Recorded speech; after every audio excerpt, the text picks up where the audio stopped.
Well, hello, folks out there in YouTube land. Got a wild story for you today, and we're going to get right into this thing. Yep, Nick Saban possibly returning. Oh, hell no! Yeah, you just, jeez. Also, Sankey talking about the 9-game schedule for the SEC. Of course, SEC media days have started. We're going to talk a little bit about that. I'm going to let you see a couple of clips of these very interesting stories. And you folks know I never bury the lead. We're going to get right into this one. Greg McElroy, former quarterback for Alabama, national champion, etc., was talking on McElroy and Kubek in the morning on his radio show, was talking to Paul Feinbaum, and he has heard from somebody in the know, a very prominent person, that Nick Saban may be very well looking at a possible return. Shocks the crap out of me. I'll let you hear his words.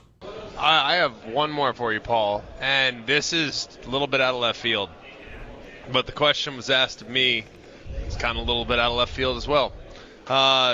Very much in the know person that I have a lot of respect for and have spent a lot of time around and just really, really admire. They seem to think Nick Saban's not done coaching. I had a similar reaction. But he's pretty adamant that he thinks Nick Saban will be coaching again. Do you buy that? No. That's what I said. And Greg, you know Nick Saban better than I do, but I ran into somebody the other day who spends time with Saban in Florida, and you can imagine where, and said that he is literally having the time of his life. Yeah.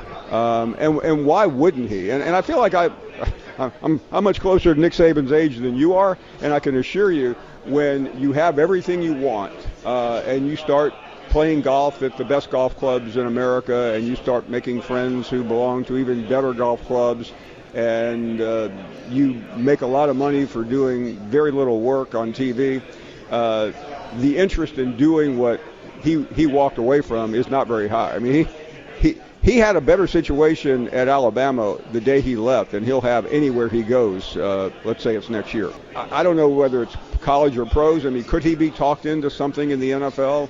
I don't know how, because I don't think that itch burns anymore either. But my opinion is Nick Saban is done in coaching. I just want to thank Greg for trumping you and getting more articles out this morning.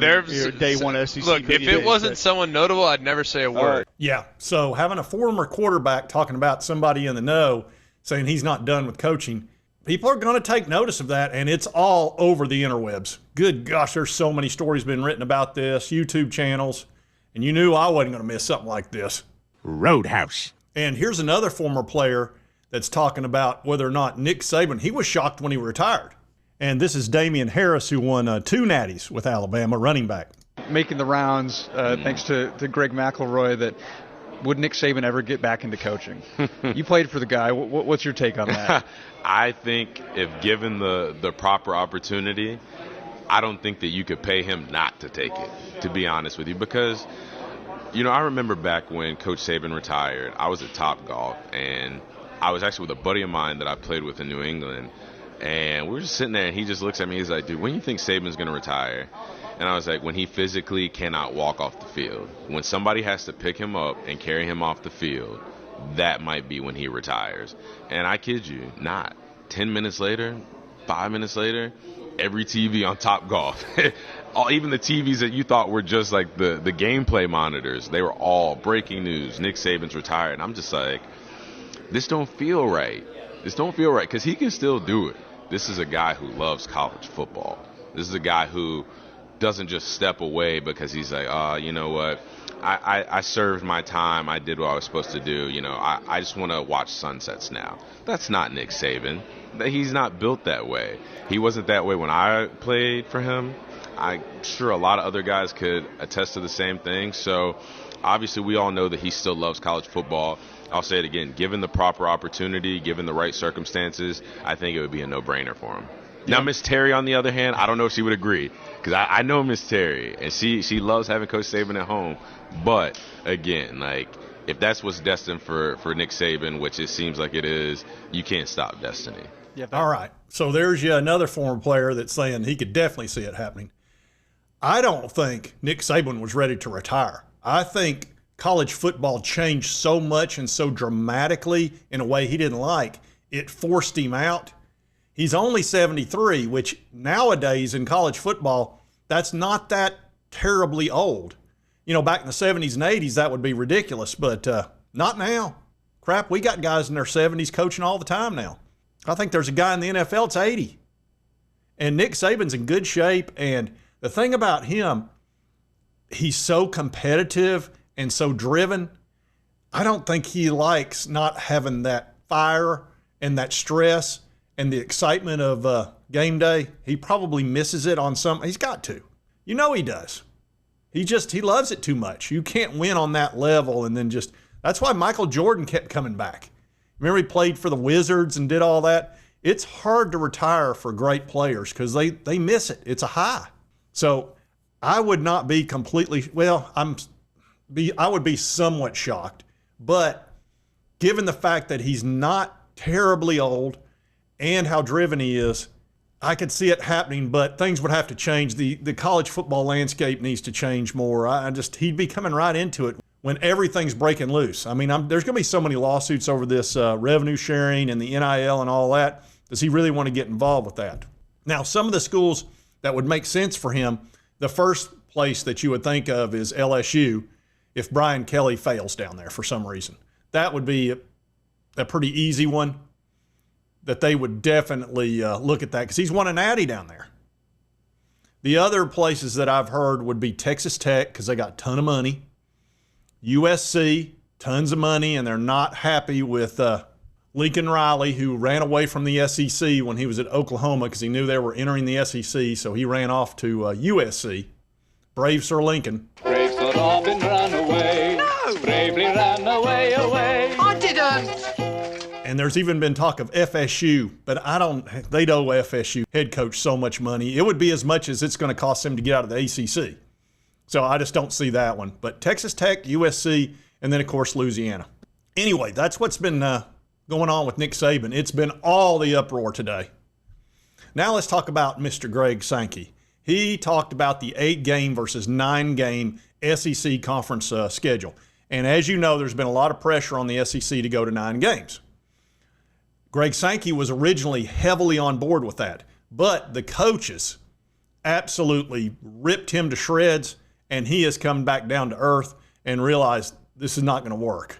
So here's what he had to say about the 8 versus 9. And this is Josh Ward on X. We all know Josh or have listened to him. It is absolutely, fully, 100% correct that in the SEC we play 8 conference games while some others play 9 conference games. Never been a secret. Second, it's also correct that last season all 16 members of the Southeastern Conference played at least 9 games against what you would label power opponents. We had several that played 10 of their 12 games against power opponents. Some conferences have that, some don't. I don't believe there's anyone looking to swap their conference schedule and its opponents with the opponents played by Southeastern Conference teams in our conference schedule, be it 8 or 9. I handed out a bunch of stats that created a stir in Destin that showed there's a rigor here that is unique. In the SEC, we're not lacking for quality competition among our 16 football teams. But we're going to continue to evaluate whether increasing the number of conference football games is appropriate for us. And as I've said repeatedly, understanding how the CFP will evaluate strength of schedule and even strength of record is critically important in our decision making. All right, yeah, he knows they're going to stick with 8 games. They're not going to 9.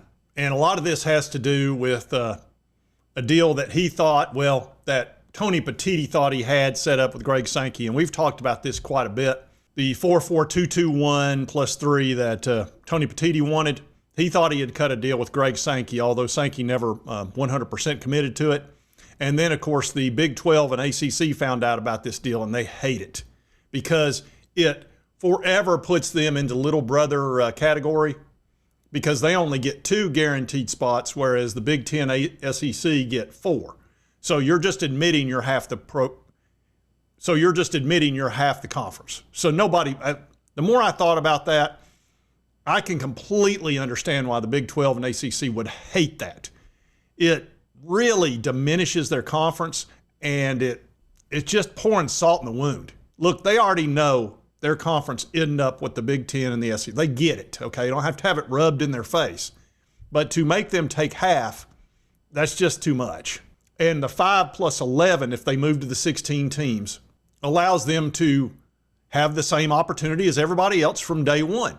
Now, they know the SEC and Big 10 are going to get more spots because they're going to get ranked higher because they have better teams. But there's plenty of teams that are good enough in the Big 12 and the ACC to get into the playoff, especially with 16 teams. So the question is, will Tony Petitti agree to that? Because the SEC and Big 10 have total control over whether or not we move to 16 teams for 2026. If Tony takes his ball and goes home and pouts, we could stick at 12 games. But if you do that, Tony, understand you're costing everybody, including yourself and every Big 10 team, tons of money. And the reason that is, and I've showed you this chart before, you folks know I love charts. The SEC and Big 10, of course, even though the money's different here, it's only because the Big 10 has more teams. ACC and Big 12, this is all the money they get for the college football playoff. This will not change if you stay at 12 teams. If you go to 16 teams and no buys, you're going to have a lot more ball games. And a lot more ball games means a lot more money. Give me the money. Give me the money. Several $1 million for every single team, and they all need money right now to cover that 20.5 revenue share. So the pressure on Tony Petitti will be unmerciful. And if he doesn't go along with the 5 plus 11, it'll just be because he's pissed off. That'll be what it is. I know he wants the 4-4-2-2-1, and he wants it because then he could have the weekend play-in games, which I get. I understand that perfectly. But you're going to get more money with this college football playoff, and you're not diminishing the Big 12 and the ACC and making them look like crap, which we don't need to be doing that. I've thought a lot about that, and I'm completely against the 4-4-2-2-1 now because of that. I don't like diminishing the other conferences to that level. I think it would just be shitty. And the last thing on the 8 versus 9 for the SEC. The big reason that Tony Petitti doesn't want to go to the 5 plus 11 is because the SEC doesn't play a 9-game schedule and the Big 10 does. And he doesn't feel like that's fair because he feels like the Big 10 has a tougher schedule. Hypothetically. But in reality, which is the world we all live in, that's not true. It's just not true. And I have all the evidence in the world. You know, I bring the receipts. This is team rankings, strength of schedule, 12 games last year, which is when the College Football Playoff Committee makes their decisions on who gets in the playoff.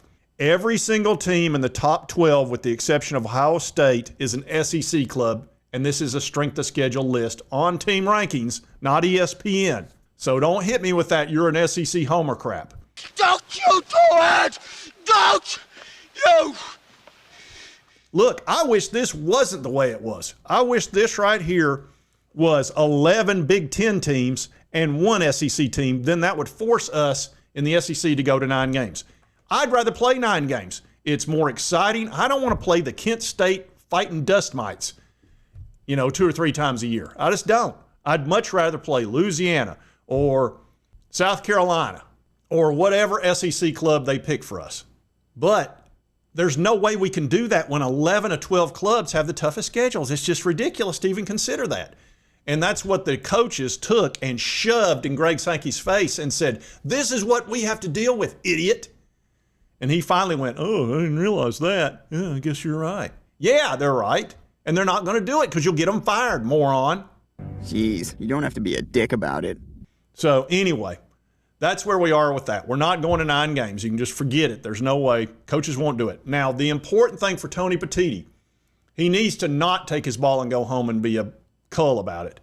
He needs to accept the fact that this is the reality. Take the 5 plus 11, but here's the thing. They want to do it for 6 years, which is stupid. Do it for 2. See what happens over 2 years, 26 and 27. Then you can always adjust afterwards. Look at how it goes. If you feel like you've been cheated, you can, get back together. You still have 50% of the power. Do not do it. I don't want 6 years no matter what. That's just insane. We have too much going on in college football right now. with the revenue sharing, NIL lawsuits coming out the yin-yang, you can guarantee that, before we even consider going to 6 years. That's just, we got to get out of this long-term mindset of all these contracts and all this crap. That's what's got the ACC so screwed. They've got this contract that goes till 2036 or whatever, and a couple of teams are stuck in there that don't want to be in there. FSU, Clemson, etc. And they're stuck with this crappy TV deal that's killing them. They need shorter contracts because we are in a very fluid situation in college football, the most fluid it's ever been. So don't be setting up things long term. Do them for 1, 2, 3 years, something like that, and then relook at the situation because everything can change. And I wish I had an opinion on things. I'm getting over my skis here a little bit, but that's okay. That's how I am. Can't help it. If you like this content, be sure to hit that like button. Lets me know to continue to cover all these big college sports stories. If you've not subscribed, hit that little button right there. Boom, boom, boom. Won't cost you a dime. Help you get my videos. And right over here is the most recent video that you might like based on your viewing history. I don't know, algorithm or something. We'll see you next time on Sports Talk Jay. I'm always fighting the algorithm.